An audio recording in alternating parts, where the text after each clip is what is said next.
नमस्कार, मैं हूं Saurabh Tripathi. News room live में आप सभी का बहुत बहुत स्वागत है। अगले आधे घंटे तक हम बात करेंगे प्रदेश की तमाम छोटी बड़ी खबरों पर। तो चलिए सबसे पहले बड़ी जानकारी इस वक्त ही आपको बता देते हैं।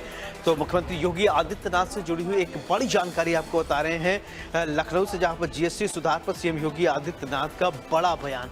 तो ये बड़ी जानकारी इस वक्त ही आपको बता देते हैं कि प्रधानमंत्री नरेंद्र मोदी के नेतृत्व में मजबूत हुई कर व्यवस्था, नए युग में प्रवेश कर रही है भारत की टैक्स व्यवस्था।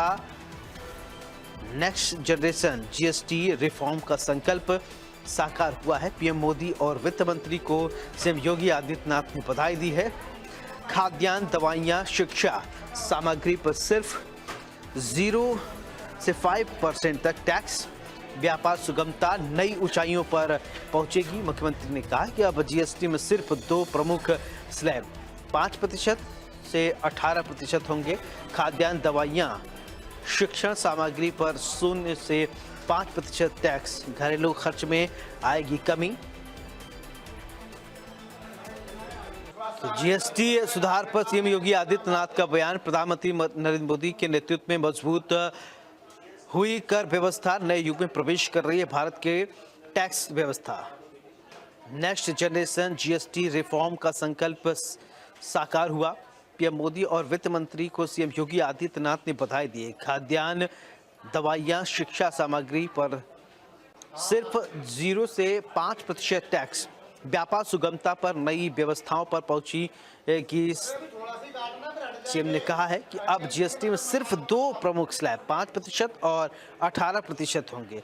खाद्यान्न, दवाइयां, शिक्षण सामग्री पर 0 से 5% टैक्स। घरेलू खर्च में आएगी कमी। सीएम ने कहा है कि एमएसएमई, किसानों, व्यापारियों, युवाओं को मिलेगा लाभ।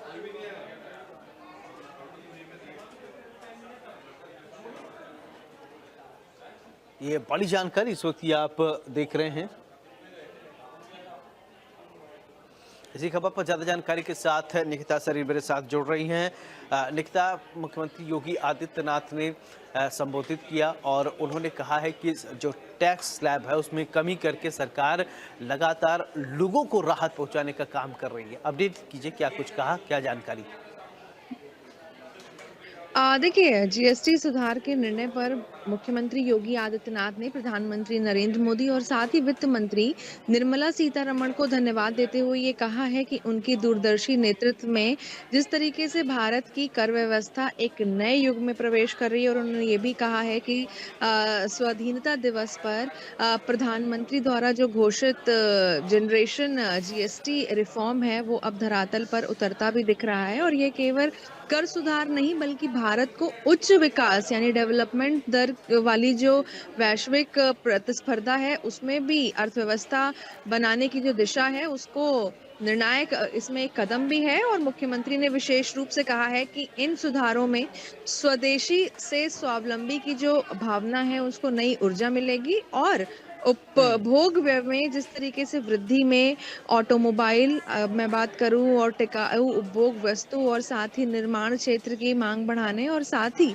लाखों नए रोजगार का अवसर भी पैदा होगा। साथ ही मुख्यमंत्री ने ये देखता भी कहा लेकिन है कि ये तो एक बात और देखिए, इसका एक इकोनॉमिकल पक्ष ये है कि सरकार ने जो टैक्स स्लैब में कमी की है, सरकार के ऊपर उसका एक्स्ट्रा बर्डन पड़ेगा। लगभग एक रिसर्च के मुताबिक लगभग 47,000 करोड़ रुपए का अतिरिक्त भार पड़ेगा सरकार के ऊपर। तो उसको कैसे मैनेज किया जाएगा?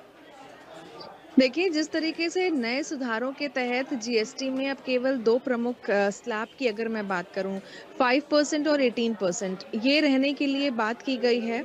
और अधिकांश जो आवश्यक वस्तुएं हैं उसमें 5% जो स्लैब है उसमें रखा गया है, जबकि बहुत कम संख्या में आने वाले जो भी वस्तु हैं उस पर 40% तक जो टैक्स है वो लगाया जाएगा, जिसमें जिस तरह से ज़रूरी चीज़ों की अगर हम बात करें तो खाना, मेडिसिन, शिक्षा सामग्री, पर भी जो कर है वो 0 से 5% तक रखने के लिए जो लागू खर्च है उसमें बड़ी राहत भी मिलेगी। तो ऐसे में मध्यम और जो भी निम्न इनकम वर्ग है, जैसे आय वर्ग है, उसकी जो क्रय शक्ति है वो बढ़ेगी और रोजमर्रा की जो वस्तुएं हैं उसमें कटौती पर उपभोग का जो प्रोत्साहन है वो भी कहीं ना कहीं मिलेगा। बिल्कुल। फिर अगर हम बात करें कि मुख्यमंत्री ने तो ये भी कह दिया है कि जो नए अध्याय है, यानी किसान, महिलाएं, युवाएं हैं, एमएसएमई सेक्टर्स हैं, छोटे व्यापारी हैं, उनको नई शक्ति भी कहीं ना कहीं इससे प्रदान होगी और देश रिफंड और साथ ही आसान रजिस्ट्रेशन जैसी जो व्यवस्थाएं छोटे व्यापारी हैं, उद्यमी हैं, स्टार्टअप हैं, उनके लिए सहारा भी कहीं ना कहीं बनेंगी। तो अगर हम एक पॉजिटिव फेज में देखें सौरभ, पॉजिटिव एंड में देखें तो कहीं ना कहीं इसके लाभ भी यहाँ पर नजर आ रहे हैं जब स्लैब का डिस्ट्रीब्यूशन यानी कि दो उसमें कैटेगराइज करने की बात की गई है 5% और 18% में। चलिए, बहुत बहुत शुक्रिया निकिता तमाम जानकारी के लिए।